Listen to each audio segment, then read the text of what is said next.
حضور صلی اللہ علیہ وسلم نے کیا فرمایا؟ انا خاتم النبی لا نبی بعدی، کہ میں آخری نبی ہوں۔ حضور صلی اللہ علیہ وسلم فرماتے ہیں میرے بعد کوئی نبی نہیں آئے گا۔ تو ثابت ہوا کہ اللہ کہتا ہے کوئی رسول نہیں آئے گا، آپ آخری رسول ہیں، اور اللہ کے حبیب کہتے ہیں میں آخری نبی۔ تو نبوت کا بھی دروازہ بند، رسالت کا بھی دروازہ بند، اور اس کے اوپر مہر تصدیق ثبت کی 25 کروڑ عوام نے اللہ کے 100 ناموں کے نیچے اس ایوان کے ذریعے۔ اللہم صلی وسلم وبارک علی سیدنا محمد رسول اللہ خاتم النبیین صلی اللہ علیہ وآلہ وصحبہ وسلم۔ کی محمد سے وفا تو نے تو ہم تیرے ہیں، کی محمد سے وفا تو نے تو ہم تیرے ہیں، یہ جہاں چیز ہے کیا لوح و قلم تیرے ہیں۔ اس ایوان کو یہ اعزاز حاصل ہے کہ آج سے کم و بیش 50 سال پہلے جب فتنہ قادیانیت اپنے عروج پہ تھی، اس زمانے میں اس ایوان نے ذوالفقار علی بھٹو صاحب کی قیادت میں، جس زمانے میں مفتی محمود صاحب بھی اس ایوان کا حصہ ہوا کرتے تھے، اور جید علماء بھی، اور ہم جیسے عام سیاستدان بھی، اور اس وقت کے نان مسلم مائنورٹیز بھی، ایک قانون پاس ہوا، اور اللہ کے کرم سے اس کے بعد اس قانون میں قادیانیت کو اور قادیانیوں کو نان مسلم یعنی کہ غیر مسلم قرار دیا گیا، اور پھر اس ایوان کو تقریباً 50 سال بعد پھر یہ اعزاز حاصل ہوا کہ بالکل یونانیمس، مجھے یاد ہے وہاں بحیثیت پارلیمانی امور میں کھڑا تھا، اور یہاں سے جمعیت علماء اسلام، جماعت اسلامی کے ہمارے چترال سے ممبر ہوتے تھے، اور ایم کیو ایم کے ہمارے بھائی ہمارے ساتھ گورنمنٹ میں تھے، مسلم لیگ نون، پیپلز پارٹی، اور ہمارے نان مسلمز بھی جو یہاں موجود تھے۔ یونانیمس ریزولوشن پاس ہوئی خاتم النبیین صلی اللہ علیہ وآلہ وصحبہ وسلم کی، اور اس کے بعد یہ ایک فیصلہ ہو گیا کہ پاکستان میں جتنے جناب اسپیکر صاحب درسی کتب ہیں یا آفیشل ڈاکیومنٹیشن ہے، وہاں جہاں بھی حضور نبی کریم صلی اللہ علیہ وآلہ وسلم کا نامی آئے گا، ساتھ خاتم النبیین لکھا جائے گا۔ اور ہمیں بڑی خوشی ہوتی ہے جب ہمارے پرائمری اسکولوں میں، ہمارے ماڈرن ایجوکیشن انسٹیٹیوٹس میں ہمارے بچے جب درسی کتب وہ کھولتے ہیں تو وہاں حضور صلی اللہ علیہ وسلم کے نام کے ساتھ خاتم النبیین لکھا ہوتا ہے۔ یہ اس ایوان کا مشترکہ ایک اعزاز تھا جو آج سے چند سال پہلے اللہ نے ہمیں نصیب کیا، اللہ کے 100 ناموں کے نیچے۔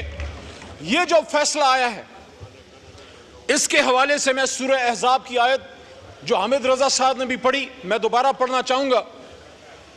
کہ ما کان محمد ابا احد من رجالکم ولکن رسول اللہ وخاتم النبیین وکان اللہ بکل شیء علیما۔ یہ بچوں کے لیے ہے کہ وہ اس کو یاد کر لیجئے کہ اللہ تعالیٰ گواہی دے رہا ہے،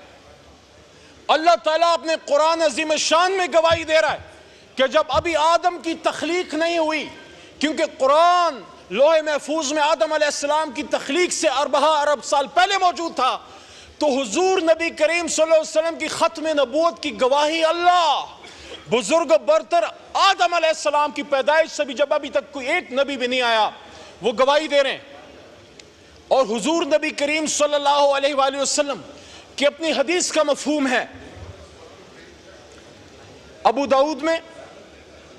حدیث نمبر 4252 اور ترمذی شریف میں حدیث نمبر 2219،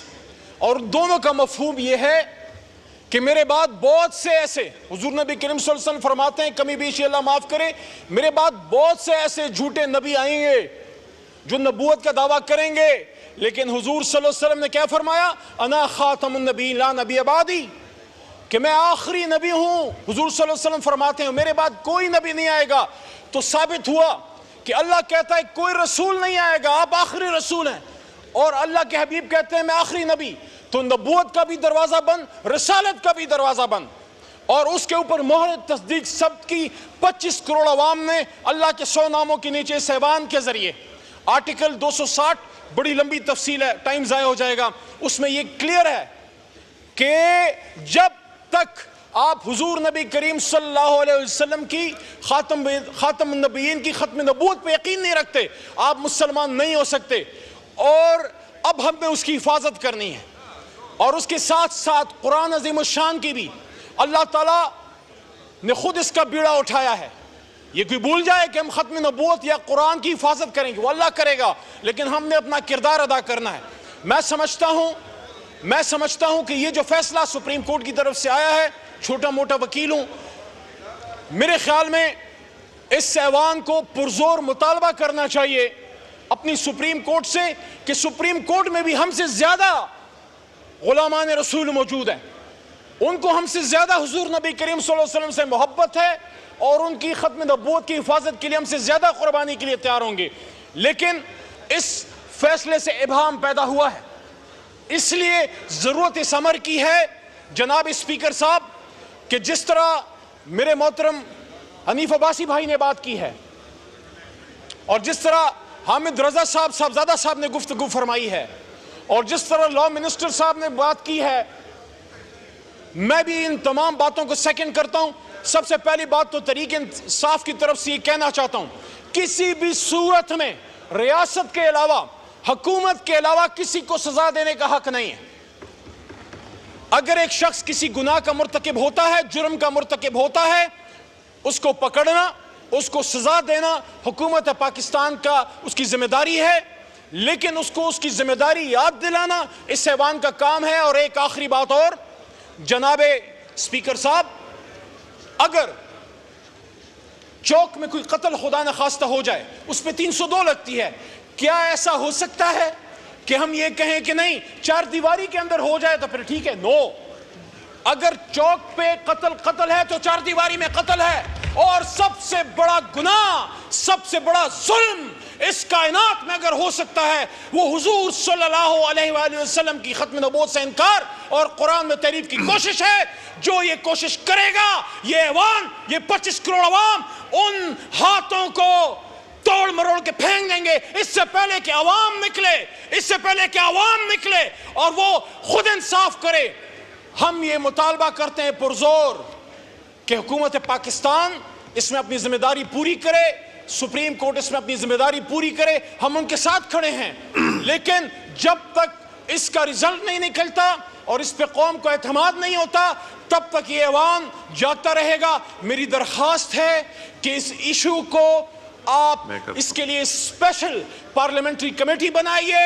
اس میں سینٹ سے محترم ممبران کو لائیے، علماء کرام کو بٹھائیے، ہمیں موقع دیجئے، اور وہ پارلیمنٹری کمیٹی تب تک اپنی میٹنگز کرتی رہے اور تب تک وہ کمیٹی اپنی ڈیوٹی کرتی رہے جب تک سپریم کورٹ اپنے اس فیصلے پہ نظر ثانی نہیں کر لیتا. بہت شکریہ.